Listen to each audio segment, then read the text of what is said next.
సఫలీకృతం కావాలని కూడా హెచ్చరిస్తా ఉన్నాయి. తెలంగాణ రావాలంటే నీ కోదాడు బోర్డర్ కాడ కంపనాడు రోడ్డు మీద ఖబర్దార్, మీకు దిష్టి కూడా కడతాం. ఇవాళ మీరు తెలంగాణ దిష్టి జరిగి కోనసీమ కొప్పారిపోయిందని చెప్తా ఉన్నాను. కోనసీమ కొబ్బరి తోటలు ఎండిపోయినాయి, తెలంగాణ దిష్టి తాగంటున్నాం. కానీ మీకు దిష్టి కూడా కడతాం. ఎక్కడ మా పెళ్లిగా పోతే తెడ్డు మసిమంతా సిద్ధి ఎట్లా కట్టావో ఇవి కూడా మీ కాడ కడతాం నిశ్చయంగా. ఖబర్దార్, తెలంగాణ ప్రజానికం వందలాది మంది అమరులైతే తెలంగాణ వచ్చింది. ఈ అమరత్వాన్ని చూసిన సోనియా గాంధీ గారు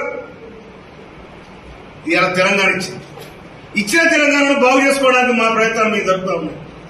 మీకు రాజధాని లేదు, రాజధాని కోసం నాలుగు తట్టాలు పడుతుంది. మీరు అక్కడ బాగు చేసుకోండి, అన్నదమ్ములో కలిసిందాం. కానీ మా ఇంట్లో మా పొయ్యిలో మీరు అడుగు పెడితే పొయ్యి కాలుద్దన్న సంగతి మర్చిపోతుంది. మా సిలిండర్కి నిప్పెట్టడానికి ప్రయత్నం చేస్తా ఉన్నారు.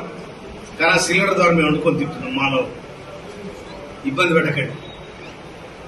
తెలంగాణ ప్రజలకు ఆత్మగౌరవంతో తెలంగాణలో ఎవడన్నా కానిపోని మాటలంటే కత్తుల కోరడం అనేది తెలంగాణ. కానీ మా తెలంగాణ మేము సాధించుకున్న తృప్తి మాకున్నది. దాని వెనకాల సబ్బండ జాతులు, సబ్బండ పార్టీలు, మీ ఆంధ్రకున్న పార్టీలే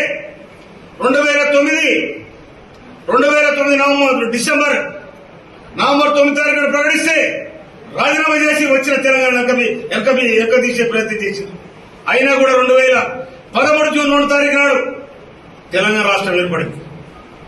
ఏర్పడే తెలంగాణ రాష్ట్రంలో ఇక మీ పెత్తనం లేటి, మీ సాగుబాటు ఏంటి? మీరు హైదరాబాద్ బతకవచ్చు. హైదరాబాద్ నీళ్లు మాయి, గాలి మాది, రోడ్లు మాయి, తినే తిండి కూడా మాది. మీరు బతకొద్దంటలేదు, మీరు తిరగొద్దంటలేదు. కానీ మా ఆత్మగౌరవం మీద, మా వ్యవస్థ మీద, మా ఆత్మగౌరవం మీద, మా వ్యవస్థ మీద, మా ఐక్యత మీద మీరు దెబ్బ కొట్టాలని ప్రయత్నం చేస్తే తెలంగాణ ప్రజానమ్మకం క్షమించదని కూడా నేను మనకి. ఎందుకంటే నువ్వు సినిమాలు ఆడినావు, నువ్వు ఇష్టం వచ్చాడు ఆడుకో.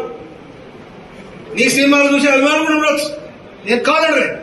మీ సినిమా చూడొద్దంటలేను, మీకు అభిమానులు ఉండొద్దని అంటలేము.